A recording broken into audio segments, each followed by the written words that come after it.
کہ وہ نبی جو ہمارے لیے روتا رہا، وہ نبی جو ہمارے لیے اپنی آنکھوں سے آنسو بہاتا رہا، ہم کتنی محبت کرتے ہیں آقا کریم صلی اللہ تعالیٰ علیہ وسلم کی محبت دیکھنی ہے۔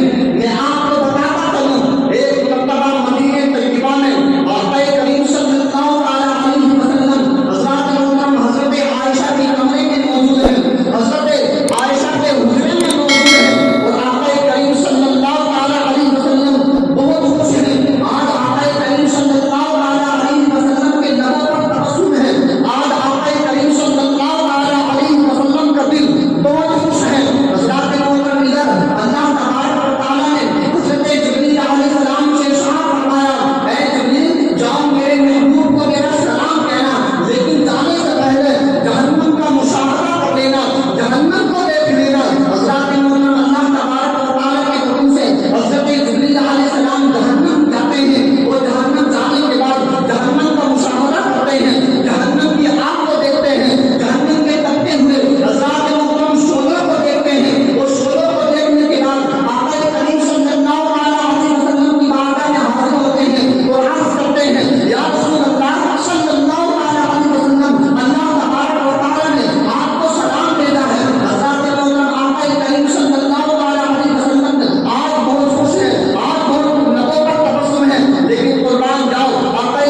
اتنا لمبا سجدہ تھا ہمارے لیے نا اپنی آنکھوں سے آنسو بہا رہی ہے. کس کے لیے؟ اپنی گنہگار امتیوں کے لیے, اپنے گنہگار امتیوں کے لیے آنسو بہا رہی ہے. آج ہم کتنا نبی کریم صلی اللہ علیہ وسلم کی یاد میں آنسو بہاتے ہیں, ہم کتنی محبت کرتے ہیں آقا کریم صلی اللہ علیہ وسلم سے, آج ہم کتنی الفت کرتے ہیں اپنے پیارے حبیب صلی اللہ علیہ وسلم سے. یاد رکھنا یہ زندگی بھی ہے نبی کے لیے, یہ زندگی اللہ تبارک و تعالیٰ نے نبی کے لیے دی ہے, اس لیے کہ آقا کریم صلی اللہ علیہ وسلم ہماری جان ہے. آقا کریم صلی اللہ علیہ وسلم ہم تمام کا سرمایہ ہے. آقا کریم صلی اللہ علیہ وسلم ہم جان کی ہمارے جسم کے اندر جو جان ہے, جو روح ہے, اس کی جان آقا کریم صلی اللہ علیہ وسلم ہے. یاد رکھنا وہی خوش نہ ہوئے تو قیامت کے دن ہم منہ کیسے دکھائیں گے. اللہ تبارک و تعالیٰ کو حضرات محترم کے آقا کریم صلی اللہ علیہ وسلم ہیں جو ہمارے لیے رو رہے ہیں. اور اللہ تبارک و تعالیٰ ارشاد فرماتا ہے, اے حبیب ہم تم کو راضی کر دیں گے, قیامت کے دن تمہاری امت کے حوالے سے تم کو راضی کر دیں گے. اور آقا کریم صلی اللہ علیہ وسلم کے دیوانوں, اللہ تبارک و تعالیٰ کا ارشاد ہے, محبوب جن کے لیے تم روتے ہو, اگر کسی انسان کے اندر رائے کی دانے کے برابر بھی اگر ایمان ہے, اللہ تعالیٰ ارشاد فرماتے ہیں حبیب اس کو جنت عطا فرماؤں گا. تم ناراض نہ ہونا, تم اپنی آنکھوں سے آنسو نہ بہانا. میں آپ سے پوچھنا چاہتا ہوں, جو نبی ہمارے لیے اتنی تکلیف اٹھاتا ہو, جو نبی ہمارے لیے اتنی پریشانیاں اٹھاتا ہو, جو نبی ہمارے لیے حضرات محترم رات بھر ہمارے لیے روتا ہو, کیا ہمارا حق نہیں کہ ہم اس کی روح کو خوش کریں؟ کیا ہمارا حق نہیں کہ آقا کریم صلی اللہ علیہ وسلم سے پیار کریں؟ کیا ہمارا حق نہیں کہ آقا کریم صلی اللہ علیہ وسلم سے ہم محبت کریں؟ اور یہاں تک نہیں, جب آقا کریم صلی اللہ علیہ وسلم جب اس دنیا سے جانے لگے, آقا کریم صلی اللہ علیہ وسلم کا جب وصال کا دن آیا, جب اللہ تبارک و تعالیٰ کے حبیب صلی اللہ علیہ وسلم جب مرض وصال میں ہوئے, اللہ تبارک و تعالیٰ کا حکم آیا, اسرائیل جاؤ میرے نبی کی روح لے کر کے آؤ. حضرات محترم, اللہ تبارک و تعالیٰ کے حکم سے حضرت اسرائیل علیہ السلام, جس کو ملک الموت بھی کہا جاتا ہے, دروازے پر آتے ہیں, دستک دیتے ہیں. حضرات محترم, یہ ہمارے نبی کی شان ہے. اگر ہمارے گھر میں اگر اسرائیل آتے ہیں تو حضرات محترم ایسا نہیں کہ ہم سے اجازت لیتے ہیں, یا کسی بھی حضرات محترم کسی کے گھر میں بھی وہ آتے ہیں تو ایسا نہیں کہ وہ اجازت لے کر آتے ہیں, لیکن ہمارے نبی صلی اللہ علیہ وسلم کی شان ہے کہ ملک الموت آ رہے ہیں, حضرت اسرائیل علیہ السلام آ رہے ہیں, لیکن نبی کے دروازے پر آ کر کے دستک دے رہے ہیں. یہ ہمارے نبی صلی اللہ علیہ وسلم کی شان ہے. حضرت اسرائیل علیہ السلام نے دروازے پر دستک دی. حضرات حضرت فاطمہ الزہرا رضی اللہ تعالی عنہا اس وقت آقا کریم یعنی اپنے ابا جان یا رسول اللہ صلی اللہ علیہ وسلم کے پاس موجود تھی. فاطمہ الزہرا اٹھی, وہ دروازے پر جاتی ہیں, وہ دروازے پر جانے کے بعد کہتی ہیں کہ ابھی ابا جان علی ہیں, بیماری میں ہیں, ابھی آرام فرما رہے ہیں, دوبارہ آنا. جب قربان جاؤ, اہل بیت کی شان کیا ہے, سیدوں کی شان کیا ہے, آقا کریم صلی اللہ علیہ وسلم کے گھرانے والوں کی شان کیا ہے. فاطمہ الزہرا فرشتے سے کہتی ہیں, موت کے فرشتے کہتی ہیں, ابا جان ابھی آرام کر رہے ہیں, بعد میں آنا. حضرت اسرائیل علیہ السلام واپس لے آتے ہیں, دوبارہ آتے ہیں. فاطمہ الزہرا دوبارہ نہیں کہتی ہیں. تیسری مرتبہ جب حضرت اسرائیل علیہ السلام آقا کریم صلی اللہ علیہ وسلم کے دروازے پر حاضر ہوئے, حضرت اسرائیل علیہ السلام نے جب دستک دی, آقا نے ارشاد فرمایا, فاطمہ دروازہ کھول دو, آنے والا کوئی عام چیز نہیں ہے, آنے والا کوئی عام شے نہیں ہے, بلکہ دروازے پر ملک الموت ہے, دروازے پر حضرت اسرائیل علیہ السلام موجود ہیں. فاطمہ الزہرا رضی اللہ تعالی عنہا نے دروازہ کھولا, حضرت اسرائیل علیہ السلام اندر آئے. اندر آنے کے بعد آقا کریم صلی اللہ علیہ وسلم نے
اس سے زیادہ 70,000 تلواریں ایک ساتھ ایک جسم پر ماری جائیں، اس سے کہیں زیادہ روح نکالنے پر ایک مومن بندے کو تکلیف ہوتی ہے۔ اتنا سنا آقا کریم صلی اللہ علیہ وسلم رونے لگے، اپنی آنکھوں سے آنسو بہانے لگے۔ حضرات کو جب آقا ارشاد فرماتے ہیں جبرائیل ذرا بتاؤ تو صحیح، جب تم میری امت کی روح کو جب نکالتا ہو کیا ان کو بھی اتنی تکلیف ہوتی ہے؟ تو آپ حضرت جبرائیل علیہ السلام عرض کرتے ہیں یا رسول اللہ، آپ کی امت کی جب میں روح نکالتا ہوں تو ان کو بھی اتنی تکلیف ہوتی ہے، ان کو بھی اتنی پریشانی ہوتی ہے۔ آقا کریم صلی اللہ علیہ وسلم نے ارشاد فرمایا اے جبرائیل سنو، جتنی بھی تمام میری امت کی روحیں ہیں جب ان کی روحوں کو تم نکالو، میں یہ چاہتا ہوں کہ تمام تکلیفیں میرے اوپر لے لو تاکہ میری امت اس تکلیف سے بچ جائے۔ یہ نبی کی محبت دیکھو، یعنی ہماری تکلیف اپنے اوپر لے رہی ہے۔ آقا کریم صلی اللہ علیہ وسلم کا پیار دیکھو، محبت دیکھو، الفت دیکھو۔ آج ہم کتنی آرام سے زندگی گزارتے ہیں، نہ ہمیں نمازوں کا فکر ہے، نہ ہمیں روزوں کا فکر ہے، نہ کسی مسلمان دوسرے کے دل کا فکر ہے، نہ کوئی پڑوسیوں کا خیال کرتا ہے۔ ہم اپنی مستی میں اپنی زندگی بسر کر رہے ہیں، نہ نبی کریم صلی اللہ علیہ وسلم کے دل خوش کرنے کی ہمیں فکر ہے۔ اس طریقے سے نبی کریم صلی اللہ علیہ وسلم کا دل خوش ہوگا۔ مجھے بتائیے ہماری تکلیف نبی کریم صلی اللہ علیہ وسلم اپنی جسم پر لے رہے ہیں یا آقا کریم صلی اللہ علیہ وسلم کی محبت ہے؟ لیکن میں بتاؤں آج کون چاہتا ہے کسی کی تکلیف؟ آج ہم دوسرے کی تکلیف دیکھنے کے بعد اسے دور ہو جاتے ہیں۔ ایسا نہ ہو کہ ہمیں تکلیف میں وہ بلا لے۔ اگر کسی بندے کو